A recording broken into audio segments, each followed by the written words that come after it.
Welcome to Twisted's first creative canvas, the first attempt we've ever had at anything that resembles a podcast. But it's more of a conversation. It's a round table. It's an opportunity just to discuss all things marketing, graphics, print, video, and all specialities over the course of the series. Find out a little bit from marketeers, what struggles they may be facing, but also from potential clients and other areas of the gaps that people would like to try and fill, and see if we can chuck some advice in there in the process.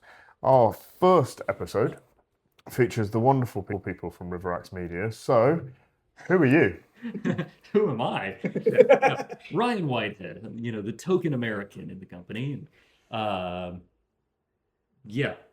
Is that it? No. He does more than that, I swear. Exactly. I'm just the comedic relief. No, I kind of bring the documentary background to the company, right? I had started in documentary filmmaking a while back, so I kind of got more of that long form BBC style with a lot of the stuff I create, and also a lot of live event side of stuff. A lot of project management on high-end multicam live streaming of fairly large events. So I kind of come from that background, having run a company over in the States for over a decade now. I think I originally started that company back in 2011, but didn't go full-time till later. But anyway, I bring that side of it. And then I moved here, met this lovely lad, and you bring a little bit of a different... Yeah, a little bit. Yeah. I think that's the best way. So, my name is Xander Wild, the other 50% of Riverax Media. So, I didn't come from the kind of industry that you were, the BBC Netflix kind of style thing. I came from digital content creation. So, I was a YouTuber and a musician prior to this. So a very, very different world. It's like what people don't realize is that even though it's exactly the same industry, they just couldn't be more different in their approach to content creation, are they? It's absolutely insane. But I only really got full-time, or well, not full-time, but a lot more into that side of things a few years ago. Yeah. I did it loads when I was a kid. And then for whatever reason, I kind of got to my college years, and I could have gone down the more media route, or I could have done physics, and instead I did physics. And then I spent 10 years working full-time as a sales analyst. And then was like, hang on a tick. And then again, in the same way, met each other. Mm-hmm. So our basic origin story is that I was running an open mic night at a pub down the road in the next town over from where we were. I was capturing a little bit of footage, a little bit of promotional stuff for social media. I see this other bloke's here, and he's got a camera as well, filming some of the performers. What's going on here? To find out what all this is about. So I confront him and I'm like, oh mate, nice camera. Oh hey, you too. I'm not going to do the accent. Oh hey man, you too. And then it turned out we were both videographers. Turns out we both lived in the same town, like literally 100 meters away from each other. Yeah. Both wanted to do much more like a full-time business thing of videography and here in the UK, and the rest of those days history. Yeah, started working on each other's projects and stuck around. He hasn't kicked me to the curb yet, so that's a good sign, right? Well, it's good because off camera he said the same thing about you. We obviously then met through a mutual friend of ours from one of your former employees. Yeah. And yeah, one coffee in Starbucks was enough for us to say, right, we're going to work with these guys. Yeah. And the list is slowly growing of the projects that we've worked together. It's great. And this is it. I think for me, marketing used to be very much an easy job, and people say, you can have one marketing person in your business and they'll do everything for you, and it just doesn't work like that anymore. And I think for more and more so as the years go on and how marketing as a term evolves, specialists in not just in video, but in the areas that you guys have already mentioned, your longer form and shorter form, are going to come in so handy. And the idea of collaboration appeals to us, as it always has done. I think the fact that we're quite like-minded on that really helps. Yeah, absolutely. Yeah. It was a fantastic thing that we managed to connect with you guys, because as you were saying, the collaboration side of things, right? We're fantastic at video. We're not so good at website design and graphics and all that kind of stuff. Proven that. Yeah, but you can't start a business unless you have a little bit of everything doing something the right way, and finding the right people to be able to build that with you, and then obviously provide your services in return. You just build each other up fantastically. So we met you guys, we vibed with you straight away, and obviously loved the work that you did, which was also a crucial part of it. Oh, absolutely. I appreciate it massively.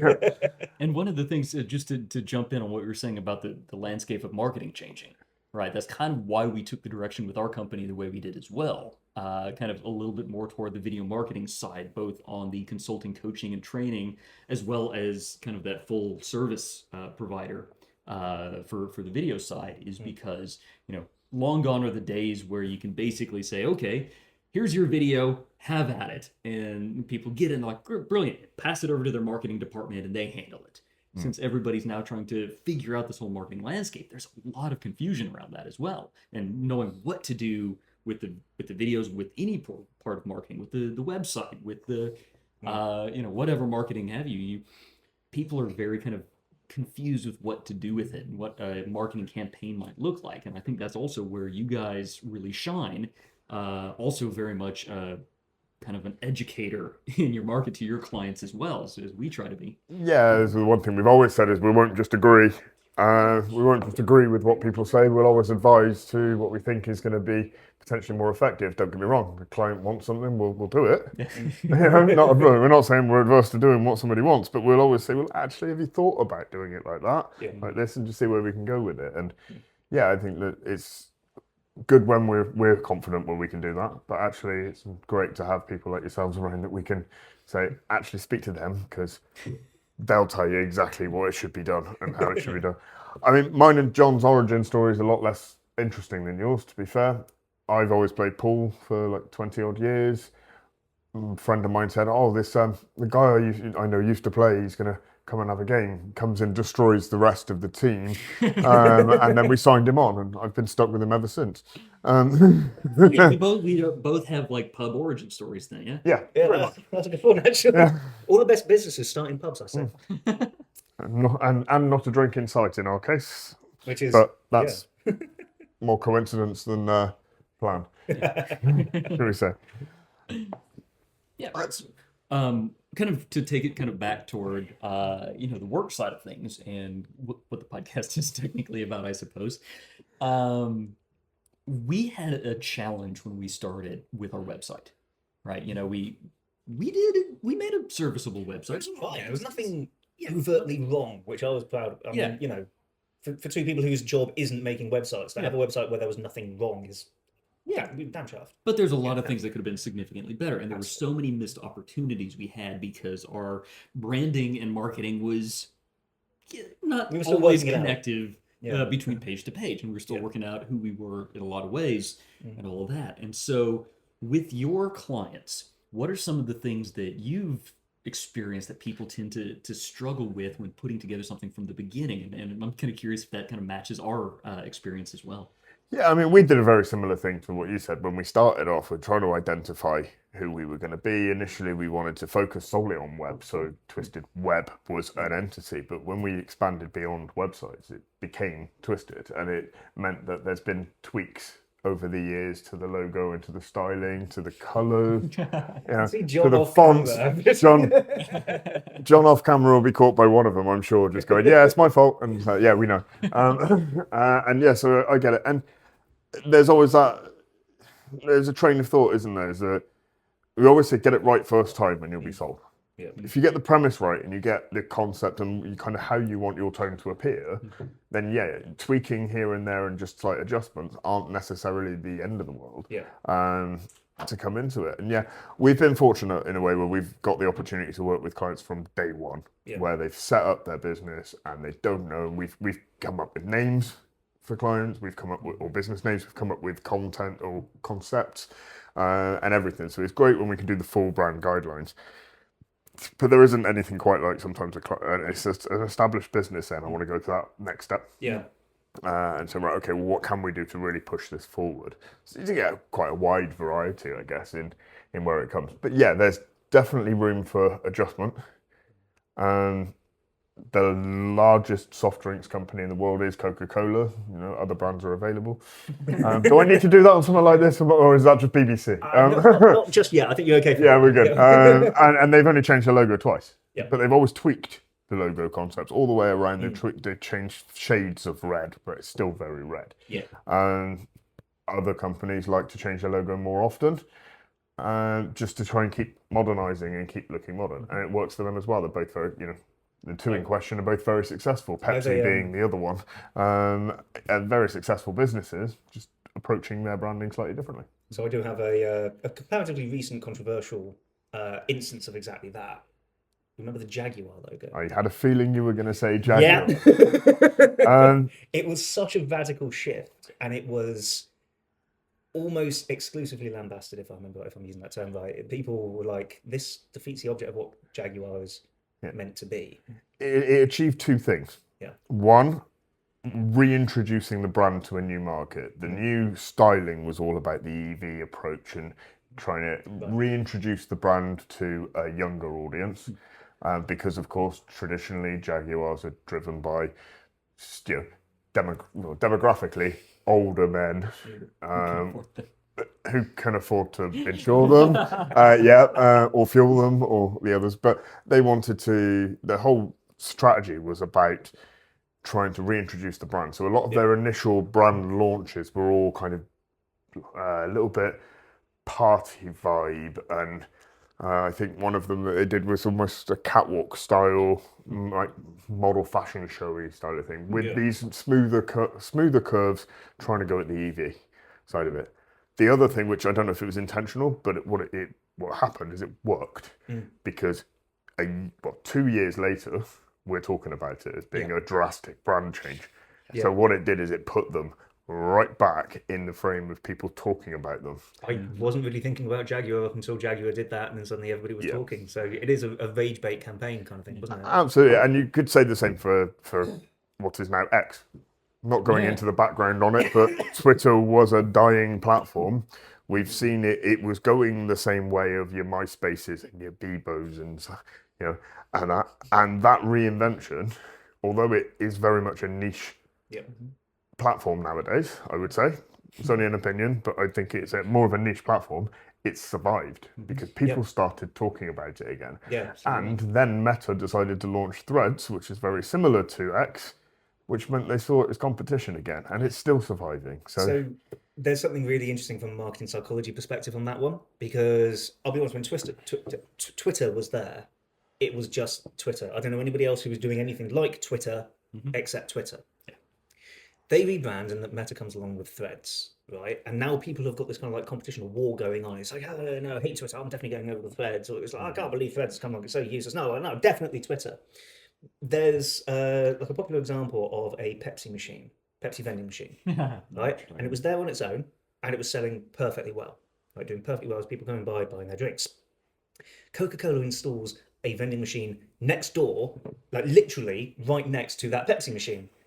And people at Pepsi were like, oh God, no, we're going to lose out to Coca-Cola. They're our main competitors. So we're going to at worst case scenario, we could be like halving, or best case scenario, we could be halving our sales because people are going to go to Coca-Cola. Pepsi found that the sales on that machine skyrocketed. Yeah. Right? Because people then suddenly had a choice, and they were like, oh, do I want Cola or do I want Pepsi? Oh, I want Pepsi. And so Coca-Cola made loads of money from that one machine. Pepsi made loads of money from that one machine, just by putting both of them in an option next to each other. Yeah. And I think that's part of the thing that's happened with Twitter and X and Threads, and I think there's like a couple of others out there which tried to launch as well, but let's face it, it's a two-horse race. Yeah. To be honest. Totally. And extending your vending machine analogy, it's exactly the same reason. And no, still now, less so now, I'm thinking probably late or early 2010s, late 2000s, when it was an industry I was working in, but it's mobile phone sales. Mm-hmm. When we had a lot more independent phone shops, or phone contract selling shops, I should say, like your car phone warehouse and your phones for you and those type of companies, they were all on the same street in every town. Yeah.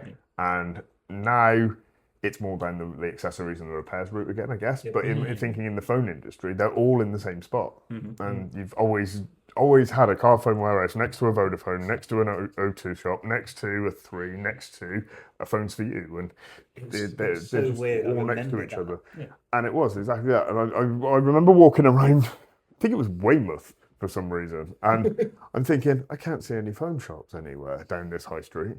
It's because they were all on the other high street. Oh, right. They were all a road over next to each other and not one over here. They were all in the same spot. Yeah. And it's like, there we go. And it is, you put that competition into it, and generally people can grow from that. Yeah. Obviously, the independent phone industry kind of died its death in its own way, but they're all in the same kind of spot. Yeah. Interesting. So coming back to the whole branding concept, right? Because we're getting into the side of it, the details of branding and positioning and all of that. Coming a little bit back to like when we started, right? And trying to figure out who we are as a brand, right? What is the importance in your opinion of like logo, colors, brand, tone of voice, and all of that for a larger scheme? Is that the first thing you need to do, or is that something that kind of comes as you develop as a company? I mean, for me, I'd say it's the first thing. I think it's got to be a solid investing in a set of brand guidelines gives you instantly a roadmap. Yep. And it's from the logo itself. That is your identity marker. Our example is a good one. We've tweaked the Twisted logo over 4 or 5 times since we started, but the I has remained consistent. Yeah. That I is in everything that we've done, and it is a custom built icon. And it always will be. Kind of like ours. Yeah, and the same with the mountain. Yeah. Yeah, exactly. And even from your original logo before, you let guys somebody. helped us. I'd say you let somebody loose on it. That was still the core element. Colors wise, well, I'm not the right person to talk about the color wheel as such. That's more John's speciality and the details on it. But your colors will tell a story. Yeah. You will not find a high-end brand using a primary color scheme. You won't see your red, blue, green, or red, blue, yellow in a high-end brand. You will see elements of those colors in there, but it won't be there because the colors don't tell that story. Yeah. Generally, we're talking Jaguar was always a British racing green, and Aston Martin because it was a deep green that talked about luxury and quality. I think along the lines of some of I'm trying to remember the name, but some of the kind of jewelry retailers out there that will use an off red or more of a scarlet or a burgundy rather than using an outright red, because your red and yellow was McDonald's and Burger King, and that's not slating McDonald's and Burger King because that's the nature. That's the nature of their brand. Is you want quick, you want efficient, you want cost effective. Yeah. Well, those colours speak to that.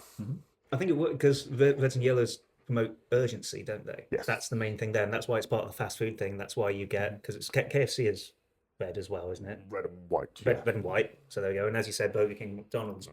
As soon as you see those colours, not only do you think necessarily that brand, but you do think fast food. And this also ties back into the whole competition thing. They're all part of the same industry. So people are always going to want fast food, and they want fast food more.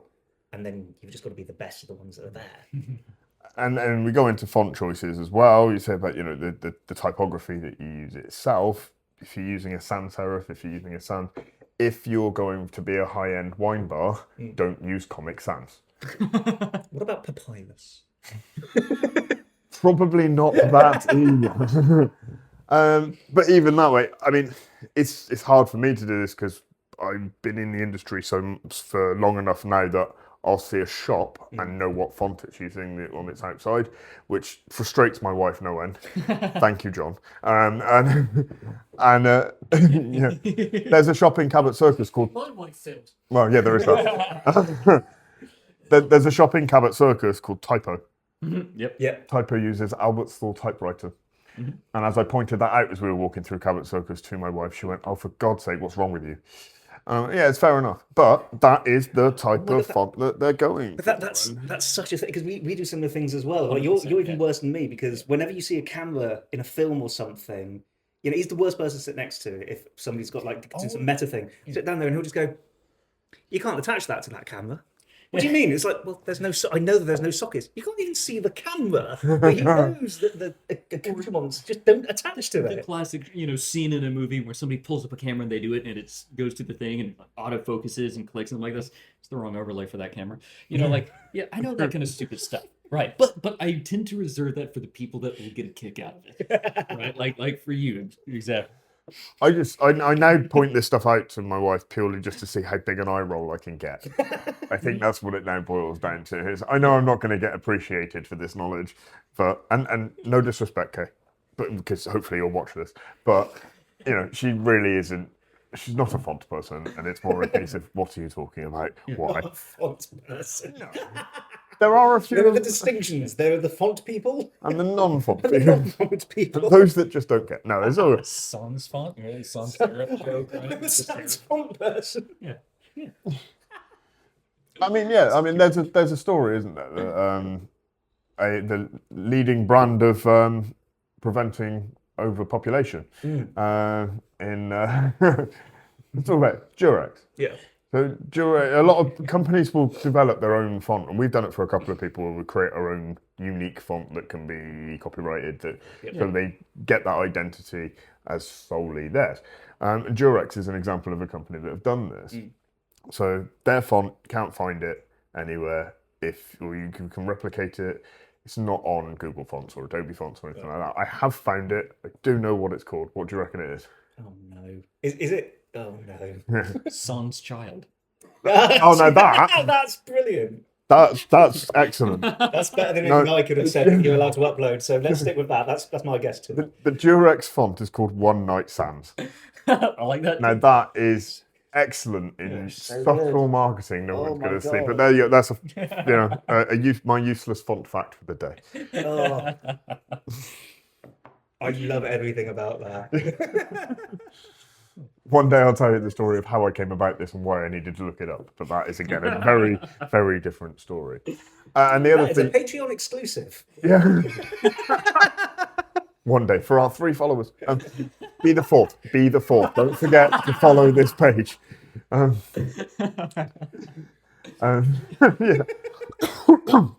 The other thing is tone of voice and the tone of what you're going for. The client I spoke to this morning or potential client was saying that they've had a website done and they don't reflect themselves in the content. And I said, well, what do you mean? They said, well, it doesn't sound like me. I don't believe it. And it's like, okay, well, that's also important. How do you want to be? What tone do you want to give as a company? Do you want to be high-end, formal, and very rigid, and this is what we're doing? Do you want to show that you've got a bit of personality? And that's that makes a huge difference as well as to whether people want to work with you. They've always said people buy from people, and I've worked with some people in the past or some people have worked with me in the past because of me. Some people have definitely not worked with me because of me, because, sometimes you clash, sometimes you don't. Yeah. And, if you want to be a company that's personable, that's really open, that people say, yeah, I want to work with them, that's an approach. You've got to put that into your branding and into your marketing, the tone, to be able to appreciate that, because I feel like you've kind of got to enjoy what you're doing when you're doing it. I mean, marketing isn't for everybody. There are, operations managers out there that end up doing marketing that don't want to do it. So let's try and make that process enjoyable while we're at it. Exactly. And I think that's something else that really correlates between us, is that we thought your vibe worked so well with what we were trying to achieve. And how that tone comes across.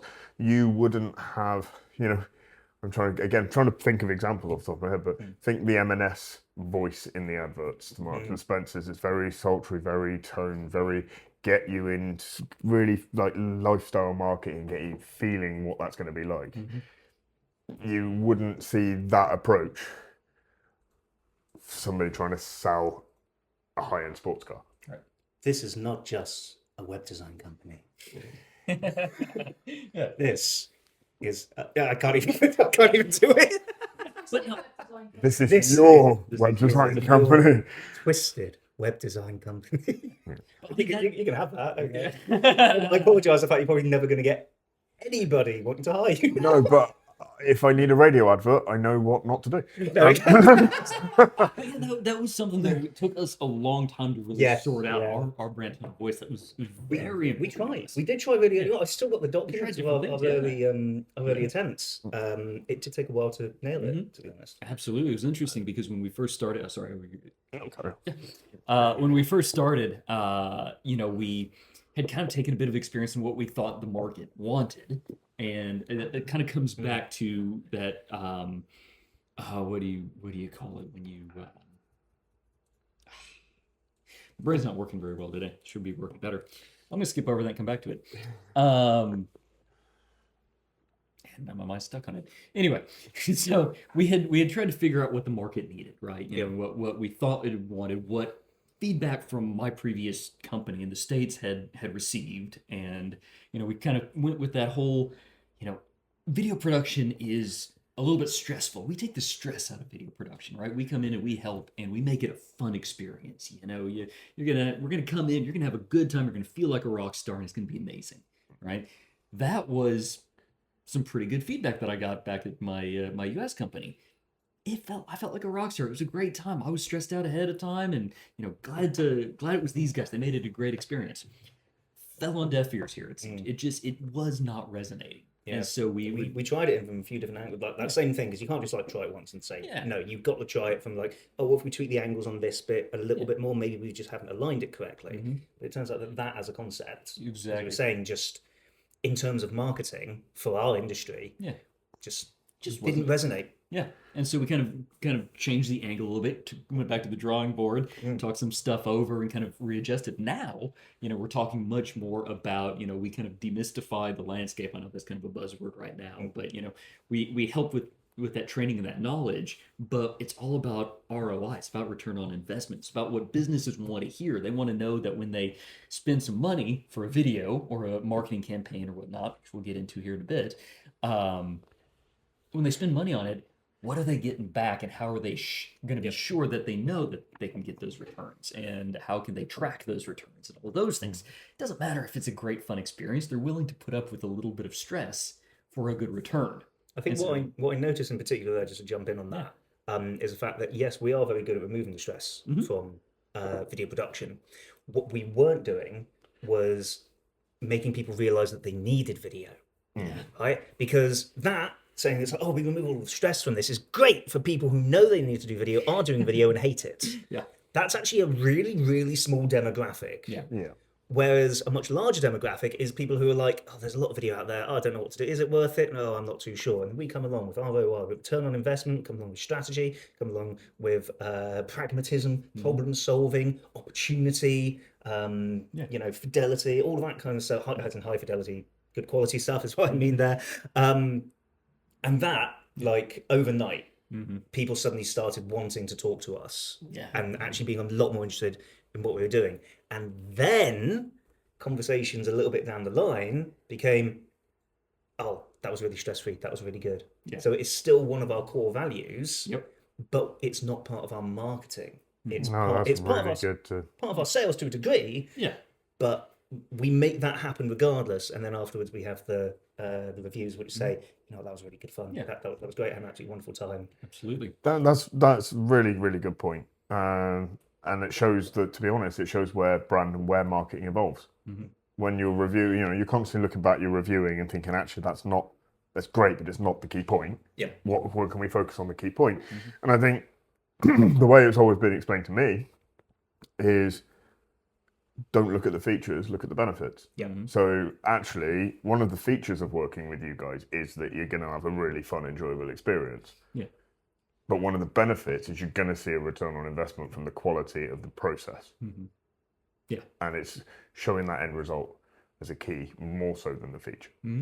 I think that's actually, it's a really good point on that one. Is one of the first things anybody going into marketing is going to talk about is features and benefits. Actually, it's the end result. What is it going to do for me, rather than how am I going to feel when I'm doing it? But putting that client into it, you know, you're going to be doing work for businesses who want their clients to feel something. Yeah.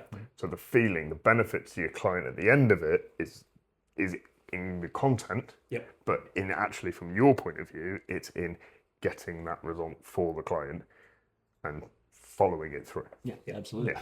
To circle back around, because I did remember the word that I was finalized a minute ago, which ties in perfectly with what I was trying to say, actually. Authenticity, right? Brand tone of voice, finding that authenticity, right? Because when we started, we were talking about what we thought the audience wanted to hear versus who we were and what we were really providing. Yeah. And so to find that authentic voice was kind of what really settled us into our current path, and I found that you guys have been incredibly authentic with who you guys are as well. And you know, without that authenticity, I don't think we would have really got quite so in depth and wanted to work with you quite as hard because you guys seemed. And I think you're right. The authenticity, it is one of the things that's going to build trust. Yeah. When you take an approach like we've done of where we want to work with multiple collaborators, if I can't trust the person I'm going to recommend, I'm not doing it. Yeah. Because I need to know that I'm going to be able to provide, even as an intermediary, the result that the client's going to need. Yes. So yeah, you got to keep it. The other side of it, from me, to be honest, my memory is terrible. So if I'm going to try and lie about anything, I can't remember what I've said. If I tell the truth, it doesn't matter if I remember what I've said. Lies are far too complicated. Yeah, if I tell the truth about the truth it, is then complicated enough. Let's keep it so simple. so that's kind of key. Is whatever I say, I'd like to think people believe it's what I mean. Yeah. It is always going to be what I mean at the time, because it does mean that if in 6 months' time I'm going to say the same thing, because it's straight up there, and that makes a point. And and this kind of leads a little bit into when we're saying about specialists within marketing as a whole, and things, getting that tone is a skill. Yeah. And if you don't know what it is, you need to find somebody who's going to be able to give you the direction, but also be able to speak in your voice. This is where I do a very quick shout out to our good friend Tim Martin from Selling Service, who really can nail down the tone of voice of what your business should be and talk on as if you're talking. So hopefully, Tim, you'll get to at this point in this and you'll get to see that bit as well. But Comment below if you are Tim Martin, but also comment below if you're not Tim Martin. Should we explain that we're not talking about the Weatherspoons guy? well, you just did. Okay, there we go. If you are, If you're the Weatherspoons Tim Martin, get in touch, because we would okay. love to do some work for you. If you're the not Weatherspoons Tim Martin, also get in touch. We've got some roller banners ready for you to talk about. Maybe we should cut that out. It's cross promotion. Yeah. Experience. Brilliant segue. Right, talking about marketing strategy and getting a larger thing, kind of Maslow-esque in a way. Oh, good link. Yeah, just kind of talking about working with our partners, Tim being one of them. How important is it in your eyes, in your experience, to have a strategy that goes through everything? With you got your branding, you've got your websites, you've got your copy, you've got your videos, obviously, etc., etc. What does that look like? Yeah, well, I think the phrase, and I think we've used it in a couple of short form videos, if you throw enough mud at the wall, some of it will stick. But that's great. Some of it sticks. Without a strategy, you don't know what's sticking. Yeah. And I think if you apply a strategy to how you throw your mud at the wall, all of it's going to stick. Because everything's going to talk to a different demographic. You can put an advert together for Facebook, it's not going to hit the same way as it will on TikTok. So try that. Without somebody who can, or without a good 3, 6, 12-month content strategy behind all of that, you're not going to see the results, and you're not going to be able to track it. You're not going to be able to do testing to look at what's worked, what hasn't. And we said about you guys have changed your approach slightly. If you hadn't tested that out, you wouldn't have been able to do that. If you didn't have a strategy in place, you wouldn't have known what to test and what to change. Yeah. So yeah, strategy is the next step after branding. Yeah. Once you've got those all of those question marks about your brand guidelines in place, that's when you need a strategy. You need to answer the questions of who is your avatar or utopian client or ideal client. What does that product or your product or service do for that client? Why should they choose you? And then build a strategy, and more questions than that, of course, but then build From a the top strategy. level thing, that is where you should be starting. Yeah. If you're not starting at least there, you are going to struggle, to be honest. And a strong marketing strategist or marketing strategy behind that gives you every control throughout the process. And I think that's the next bit of key information you need within that plan. Absolutely. Yeah. We've had talking, let's say specifically about websites. We've talked with some people and they've asked us, right, do we need a website specifically? I mean, can we just get on with the Facebook page like that? What's your response to clients for that? I was going to ask you that exact question. Yeah. Yeah. Same I answers at the was. same time. Bananas. No, I was going to ask that as a question as well, to be honest, because I think this is very much open to an opinion. Yeah. For one. The first thing to say, if you have your own website, you own that domain. Yep. And as long as you are with a reputable host, that will last for as long as it's being paid for. Yeah. If you run your business off Facebook or any other social media, what happens the day that they go off? Yeah. TikTok last year, was it 24 hours, 36 hours, they were off the US market? Well, if you built your business solely on TikTok, your business is dead the next day. Yeah. You are putting your entity, your creations and your livelihood in somebody else's hands. If you have a strong website that brings everything together, that site will live forever, as long as it's being paid for. But if your host decides they're not hosting anymore, you can move it. Yeah. So you don't lose your following, you don't lose your traction. So having that as your own intellectual property is hugely important. Because you're not relying on somebody shutting down their platform or selling out. Yeah. As might be the case. The question I was going to ask to you guys is, at what point in the sales funnel is, in your opinion, where the website sits?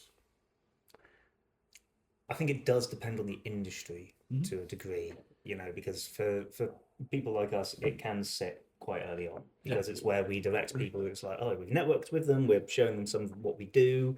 We need something that's able to show off the kind of material that we can make and the content that we can make and how people can work with us. Go to our website. There's also a bit of clout that comes with it. There is clout that comes with it as well. Yeah, people to this day, even though they spend most of their time on Facebook and TikTok and LinkedIn, people still like a nice website. They will still comment on it. I went on to whatever website. There's a really cool thing on there. Yeah. And it's a touch point. It means people can talk about it a little bit more. It's another opportunity for people to see you and find you, whether that's through SEO, whether that's through recommendation, whether that's through the website itself providing some direct service passively from the company, that is. However, the local fish bar might not need one, because what are they really getting from a website? Who's going to go to the local takeaway fish bar to their website before going to the fish bar to get fish and chips? But, necessarily. Yeah, maybe not on a direct need basis, but a brilliant opportunity basis. How many times have we been like, all right, cool, let's see who's open, right? And you find who's open, you're like, oh, cool, do they have a menu? You click on the website to see kind of if they have their menu published or any of those things, see if they can find ours. Google does track a lot of that stuff pretty well, but sometimes it's out of date. Stuff like that. So to have a website, it's a good idea to have one, and they're not that expensive. No, there is that. Yeah, this is not me by any means saying that no. Right. Website. Right. Absolutely not. Yeah. It's just where it's like less- going to be most beneficial to people, is what I'm saying. For us in that process, that was vitally important. It's essential. And quite honestly, when we were going to any sort of B2B company also, if you're dealing with another business, if you show up and say, send me an email at ryan.wkingman@gmail.com, whatever. I just came up with that. What do you sell? Royalty. Kings? I don't know. Oh, you like that thing? The sort of Scottish land for titles, like people pay to become lords and stuff. Exactly. Exactly. No, actually, the funny joke there. I'll give a. Maybe I shouldn't tell this because it is my actual email address, and so I'll save that joke for later. But anyway, let's just say we all have those slightly embarrassing email addresses from our past. That's another good point, actually. Yeah. But yeah, if you have your own domain, if you have your own website, you also have ryan@riverxmedia.com. Xander@riverxmedia.com. If you go to business and you try to push a Gmail or something like that, and you don't have a website, a lot of the people don't take you that seriously, and so they. Yeah. There's a stereotype of that type of business. It very much used to be with mobile numbers as well. If you didn't have a landline number on your advertising, you weren't considered as legitimate. And it is the same. And don't get me wrong, I know some business owners that do use Gmail and Hotmail email addresses. I don't know why. Get a proper one. Doesn't have to be from us, but professional email is really, really cheap. So, you know, it just gives that, it's another, I say it's a touch point, but it's actually, it's also a trust builder. Yeah. Absolutely. With having it in there. In the where in the funnel, for me, it's becoming, and I think I've touched on this on a previous video, that it very much used to be the first thing you'd do. You'd go onto Google, you'd find a website that sells product X. Yeah. And then you go on that website and you'd buy product X. Yeah. Don't think you see it as often anymore in any industry. That a lot of the time you're seeing those 7 to 10 to 15 touch points without even realizing what it necessarily is or what the business is or who they are, because you might have appeared them, because you don't need it at the time. But when you need it, you've already seen the business. Yeah. That's the stage that you're going to then maybe do a little bit more active looking into it. That's where advertising and well-connected optimization and well-connected technical SEO comes in. But actually, once they've got to your website, they should have probably already seen you 7 to 10 times before already. And I think, and you said it even when you said about like networking. Yeah. So you're saying to people, here's my card, go to my website. Yes. What they've seen is one touch point on your uniform, another one on your business card, probably another one on your stress ball. Yep. They've spoken to you guys already, which means the chances are that they've probably come across you on LinkedIn through the networking links. Yep. And then you've said, go to my website. Now they're on the website. So it's, again, just an opinion, but I think we're further down the line. I think a website is essential from day one. You should have your website, but you continually build on that. Yes. But having it there ready, so when you've had the conversations with people, whether it is digitally or in person, to say, go and see this, it's got to be right, and it does still need to be there. But it's not the introducer anymore, it's the closer. Yeah. To me. Yeah. When you're on the site, that's where the trust builders take over from the touch points. Yes. That's where your testimonials, your history, your portfolios, your good stuff that you mentioned come in, and they go, actually, do you know what? Yeah, I've seen all these touch points. I know this business. I want to look into them, look at what they've done and look at what they've worked with, look at what accreditations they've got. And yeah, they can do this. And then the final bit, of course, is call to actions or call to intent. Or call to engage, as I've seen used a few times in different terms, CTI, CTE, CTA. And that's where, all right, okay, so now I might not be ready to buy yet, so let's watch this video off this button, or let's download this free ebook, potentially, if someone's got one, or let's get in contact to have an actual conversation again. Like I say, it could be a live purchase at that point. Definitely if it is a product for sale. But it goes through touch point, then trust build, then it's call to action. And I don't see the website being the first contact with the client anymore, myself. Where it used to be. Whereas it did used to be. Now I think you've got to do everything else beforehand, but make sure that everything's kind of in place. Yeah. I suppose the way in which I was thinking about it before is that those initial touch points, you know, they kind of like come in stages, don't they? Like it's that first contact and the first kind of experience with them, and then it comes to like more passive, you know, overhearing other people talking about them, walking, you know, going to a different networking event and seeing that somebody's brought along with like Stress Cube or something, even though we're not there, things like that. Then it's like a direct engagement or reconnection. They all can fit at different points. I think the great thing about a website is the fact that it can fit at any point in the funnel. It can be the final call to action to actually, it's like, oh, you know what, no, actually, let's put this in to get a proper call going because I know I need this. It could be finding somebody through SEO because you're like, you know I need to do some video stuff. Or it could be, again, comparatively passively. Yeah. That's it. Sorry, John's pointing. I mean, let's stop pretending. Sorry to cut you off there a little bit. What's up, producer? Yeah, John's behind the camera with a note. My eyesight's not that good. I can't read what his note says. Yeah. Don't look at it. It's probably spelled wrong. Most common questions clients ask. Yes, most common questions that the clients are asking both of you to try and give to what people are going to be asked and maybe trying to get the answer to. Yeah. So I hope that's part of the video. Good tip on that. Yeah. Just to point out, probably the next time we do one of these filming sessions, I will have already had my eye surgery and I'll be able to see that. But not right now. Or you can put your glasses. I could have. That's right. And yeah, so summarize that one. Yes, the website can come into everywhere. I think it is right up there with the logo.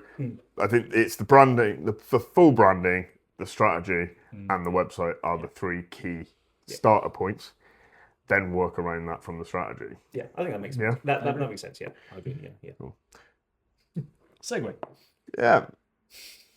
Going very Sometimes the conversation is this beautiful, smooth segue. Other times we just need to hit the brakes, stop, put on the blinker, wait for the traffic to clear, and then and start again. So yeah, exactly. So that's a great question then. So talking about, I feel like I'm almost taking over here now. Now I'm starting to be the interviewer. Interviewer. I can't help it. It's my documentary background. My God, You're being interviewed. the interview. As you probably imagine, these guys are really, really good at interviewing, not so good at being interviewed. He's asking my questions. It's great.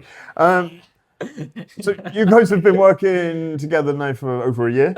Yeah, good. That's a couple of years now, actually, isn't it? Yeah. Which means no doubt you've spoken to an awful lot of people about potentially doing work for them or working with them. What's the most common question that you would get asked when you're talking to a client?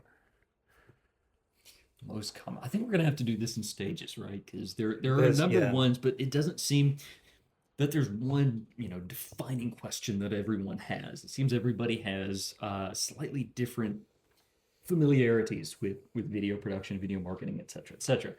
I know one of the biggest questions that we have is all the fancy video production necessary?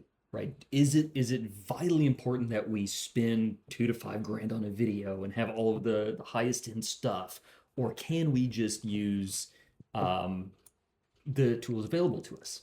My son has a DSLR. Could we use that, or do we need that fancy 5,000-pound video camera that you have? My nephew can just use his iPhone. That's still my favorite one to this day. Yeah, and from our point of view, like there is definitely a valid reason that we have this equipment. It completely has a reason, has a purpose for us, and a lot of benefits.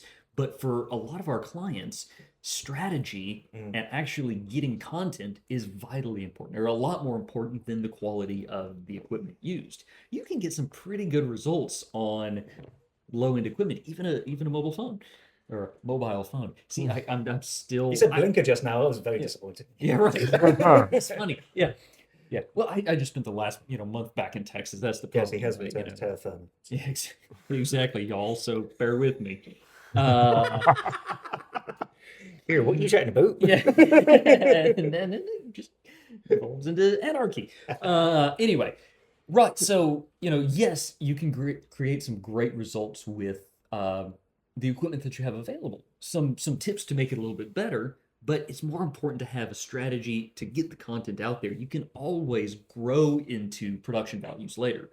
If you get YouTube, for example, your history talks about how if you start and you get content up, it's completely accepted that you will get much glossier as you go. You kind of grow into your production values. You almost like looking back toward the early stuff that you find on YouTubers and say, hey, look at how far he's come. One of the first things I do with any YouTube or content creator is click oldest to find out what they started off with. Like maybe I've seen a couple of up-to-date videos and it's like, okay, so why is it different from what they did originally?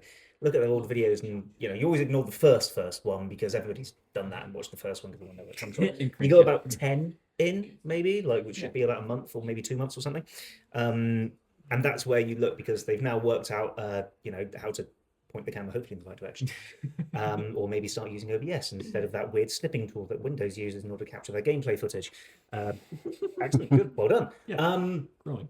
And seeing what they started off on and how they developed, find out who they were when they weren't too sure exactly what to do, and then just see the progression there. People love a good story. People love a good progression, evolution, all that kind of stuff. And it gets you a lot more into the personality of that person and their content. And yeah, it is wonderful to see that. There is an old joke on. Well, it's not a joke really. I'm not too sure what we would call it. But in the content creator community, there's an old joke of don't talk to me until you've made 100 videos. Which basically means your first 10 are probably not going to be very good. Your next 10 might be a little bit better, but as long as you keep on getting better, once you get to 100, that's the point where you have almost certainly worked out what it is you're doing and how to do it best with really good quality, and work out who you are. For some people, that could take a couple of years. For some people, that could take a few months. It depends on just what you're putting out there. But it is all about taking that first step and actually doing it and building there, and then realizing what quality looks like in your niche with your content. So I've got about 85 more videos to go before I'm allowed to talk to you again based on my current TikTok account. That's twisted.creative on TikTok. I will explain that obviously that's just a very general kind of thing right there. It doesn't mean ignore anybody who's only made 99 videos. Absolutely not. But that is just, that's kind of like the old joke, which is, don't get upset that your videos aren't getting 1 million views if you've only made 10. Yeah. Right? Your 10th video is almost certainly not going to do anything. Don't expect to go viral overnight. Exactly. In fact, hope you don't go viral overnight. That can be really damaging, but that's a different conversation to have. 6, 7. And, sorry. How very demure.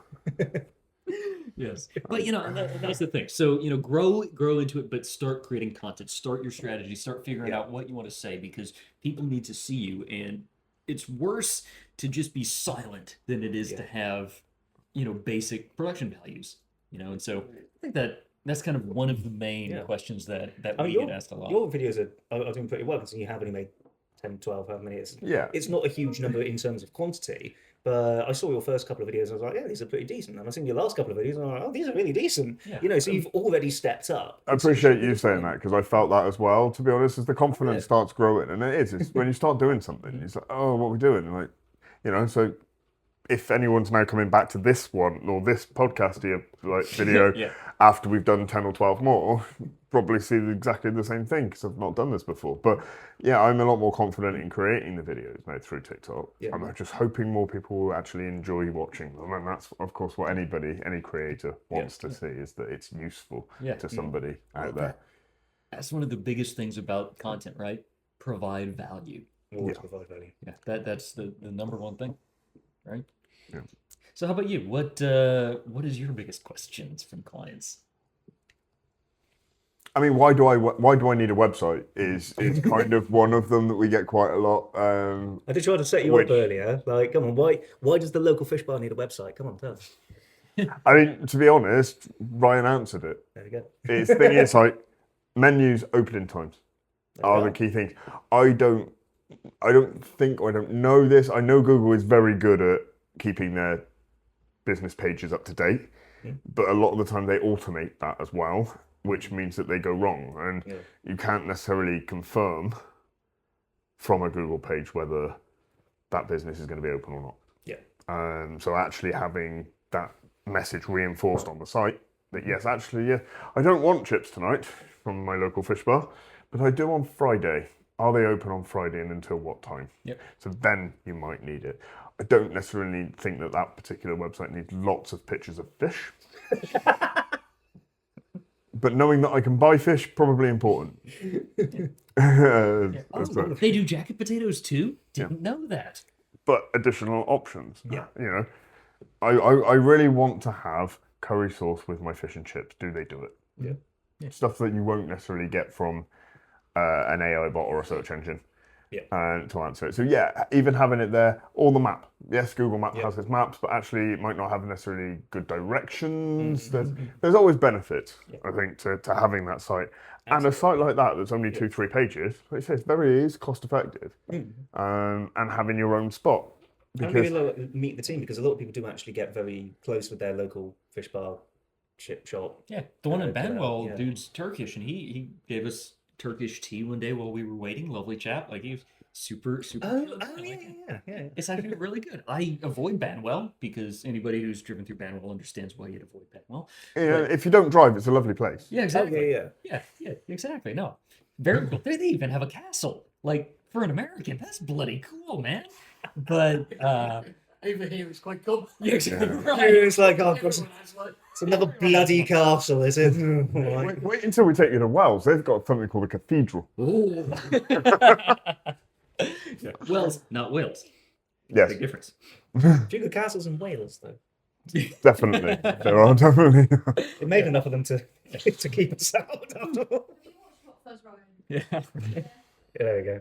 Yeah. Filmed in Sanford, interestingly enough. Yeah, why did they say that it was in? No, it wasn't. No. But they said it was Sanford. It was filmed in Wales. It was filmed in Wales. That's right. Yeah, That's right. That was weird. So I never understood why they did that.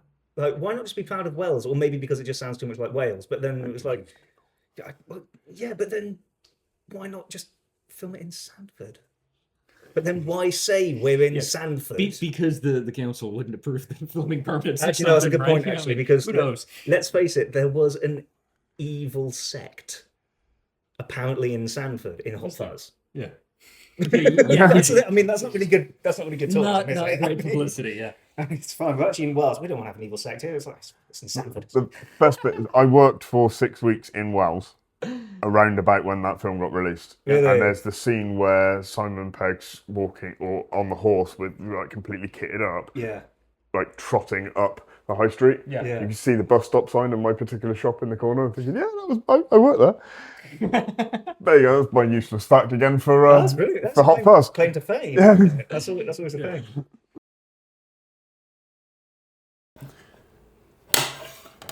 Right. As part of this is trying to use our systems and not the fancy stuff that these guys have got. We've had to take a short break whilst we put some things back onto recharge. And I found my glasses, so it's all the better I can see if I get any cue notes coming back to me. So we'll probably be all right. But we were kind of most of the way there. Something that we're working on together is called the Maslow method. I just want to take 10 minutes just to talk about where you feel we're at for it. Now, what we're going to be doing is exhibiting this as well as our own businesses with the earlier mentioned Tim Martin and our marketing strategist specialist of the group in Hannah Rowe. So shout out there for Hannah. Hopefully she'll watch this one too and we'll all go there. And the aim with this is to kind of take a lot of what we've talked about actually and show that marketing's not just a one-time hit and that the collaboration idea behind getting those specialists all in one package actually is better for you than just trying to do it yourself as such. From that we've created almost our own philosophy based on Maslow's hierarchy of needs. That I won't go into, you can look that up. But the idea is that marketing can be done as in a tiered format. What we're looking to kind of achieve is that you can speak to one party, but using this collaboration network of people, we can achieve so much more at a much more cost-effective price. What's your initial introductions? How would you introduce this to a potential client? Yeah. What you need when you need it is kind of the idea for me, right? Because if you hire a video marketer or something like that, they're going to be doing video marketing, but you may need help with your copywriting instead of the video marketing at that current point. But you're already invested in this guy, so you're going to have to bring on another guy, or you're going to have to do everything. With Maslow, you get that opportunity to be, okay, so at first you need your website sorted. Cool. That's what first month kind of goes toward or something. And then as you move up through it, okay, well, maybe we need more video marketing for this next tier. And then that's when, we can tie in that video side and then the strategy. And there's all of these different things that are available to you as and when you need them. I think that's a big kind of selling point toward it. Yeah. So you just want me to basically just pitch Maslow, just break it down sort of thing? It's kind of, how would you explain it? Somebody says to you, I've seen this Maslow method, and Xander, I'd like to know what you think of it, or I'd like to know what it is. How would you introduce it, similar to how Ryan's just done it? So the Maslow method approaches marketing not just from like a one-size-fits-all approach. It looks at it as a content strategy, as you were saying, built upon multiple things, including touch points, including marketing material, including potential outreach and all that kind of stuff in different ways in order to that was a terrible start. This is much better than mine, mate. Was it? Was it really kind of you to say? But yeah. Yeah, I think what you're getting at is, it's all these different points, and through the different tiers, you may need different things for the different levels. That's it. That's exactly where I was going. Thank you. Please carry on. I'll jump in, and I think you're absolutely right. And we've obviously spoken quite a bit through this hour, through this conversation, a point about those kind of basics that you need: your branding, your strategy, your website, and they kind of form almost tier one of a triangle, a Maslow. I don't want to say pyramid because it's not a pyramid scheme. It's a hierarchy. But if you don't have those three in the basic, then that's where your structure of any kind falls down. Yeah. I would say that the main thing is that we do have to refer to the Maslow hierarchy of needs as it currently exists in the non-marketing sense. It's the basic requirements that people need in order to survive, right up to thrive, right up to self-actualization. Looking at that in terms of the different tiers, that's getting your business started, maintaining a good business strategy and content strategy and marketing strategy, right up to complete ubiquity and being a leader in your industry and your field, right at the top. Starting off with the basics, such as the website and basically having a good, understanding your tone of voice and your branding. Moving on to a full media content strategy of outreach and events and campaigns and things like that, right the way up to basically being everywhere. World domination, being everywhere, doing everything, and what it takes to get from just starting out to being everywhere to being the absolute best that everybody wants to be a part of and wants to be involved with all the time. Absolutely. And I think that the beauty is this will cover the startup. And when you're thinking about brand, you're thinking about logo and outreach. Yeah.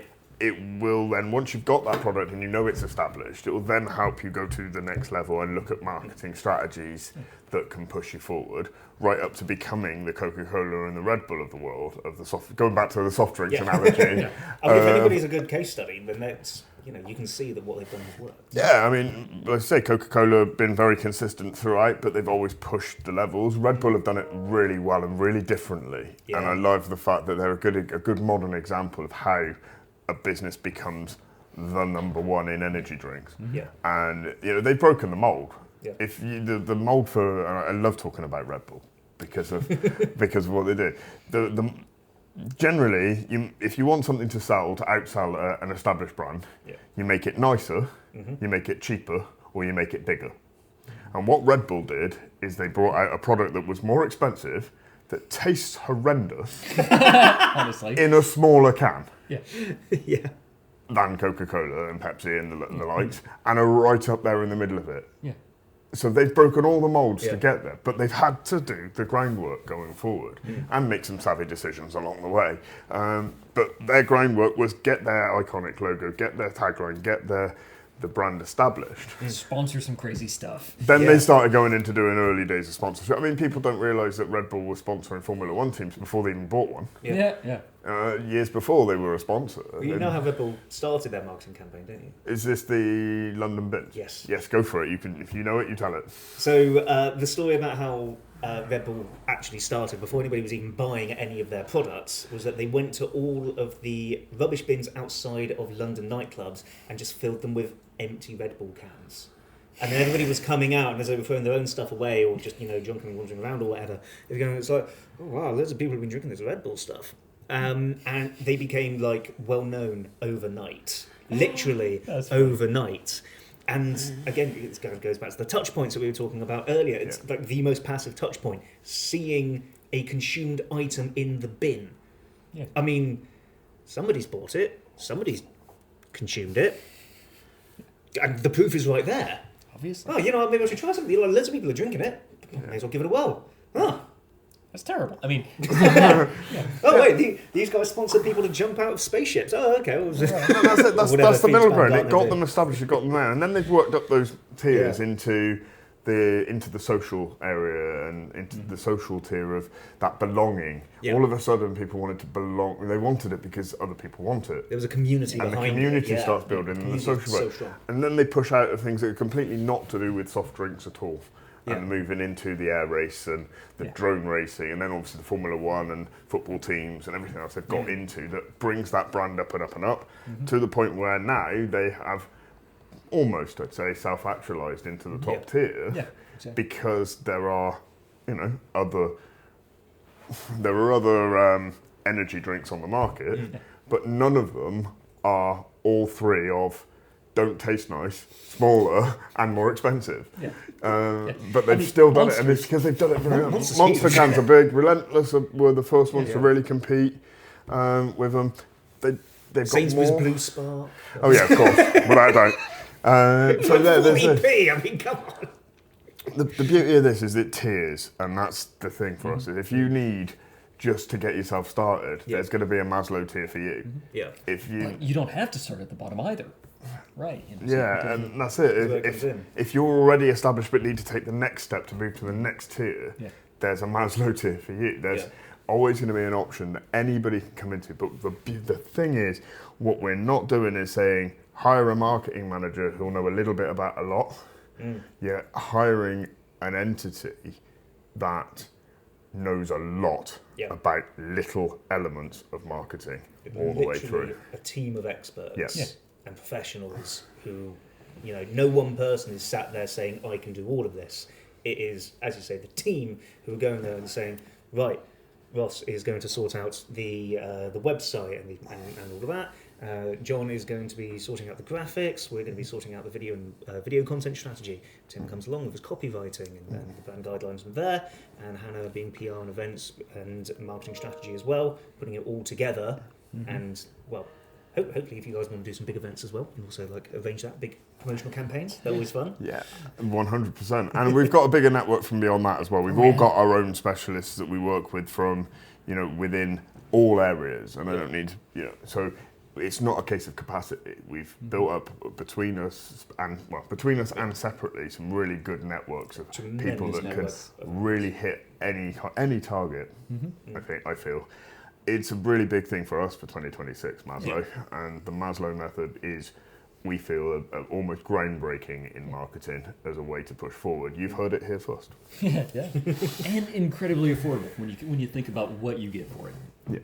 Yeah. You being on the subscription model, you can get what you need each month, but paying one fee instead of having to hire this multi-million-dollar team that we're talking about. You have access to all of that knowledge, but for that very affordable rate. Yeah, and not just the time saving as well. Trying to do a lot of this yourself when it's not your job or it's not your it's not your specialty. Yeah. And again, if you are a marketing person working for a marketing firm, this is still useful because you will have your speciality in marketing. We've got someone that can cover everything else for you as well. So I think even if this isn't going to take away from needing somebody to do your marketing in your business, it's going to enhance it. It's going to really add that extra string without the additional costs of hiring. And I think that's something potentially very special. Yeah. I mean, how long did we spend just trying to sort out our website and copy? Like, if it wasn't for these guys and Tim and everyone, surrounding us, would still be working on it, I'm sure. I think we took about 3 months. Yeah. And then very quickly it was like, okay, we've done what we can. Oh, help! Exactly. Yeah, and like the logo, for example, right? Ooh, 3D. Sorry, I know. All new, James Cameron's Riverax Media. Yeah, both the logo, right? When we first did it, we didn't have the aperture rings around the logo and all of that, and we had somebody at one point say, "All right, so it looks great, but we don't know if you're a adventure apparel company, like Adventure Warehouse or something. Yeah, or if you're a video company, or what you do. The only giveaway is media, and at the time, it was far too small in the logo, and so having that sort of thing, we came to you guys and had some suggestions. We effectively we were the first Maslow Example, clients and collaborators, weren't we? I mean, Yeah, and same thing for you guys have done it with us, and how hopefully enhanced what we're capable of doing from a video side of things as well. There's just, we know there's a team there. If we need advice, we need help, we can talk to each other, and I think that's key for what we're trying to achieve here. Which at the end of the day is to provide a hell of a service for any client, because everybody needs marketing. Yes.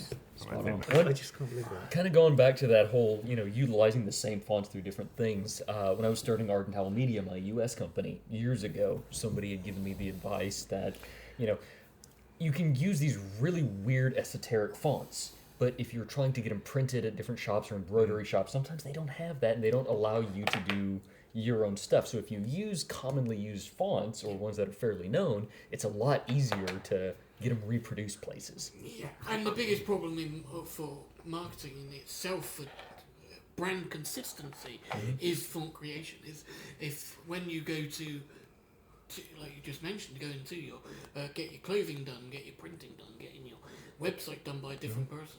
Yeah. If you haven't got the full brand guidelines that we mentioned earlier, you are going in blind, and that and the printer is going for he's got to guess that font. Yeah.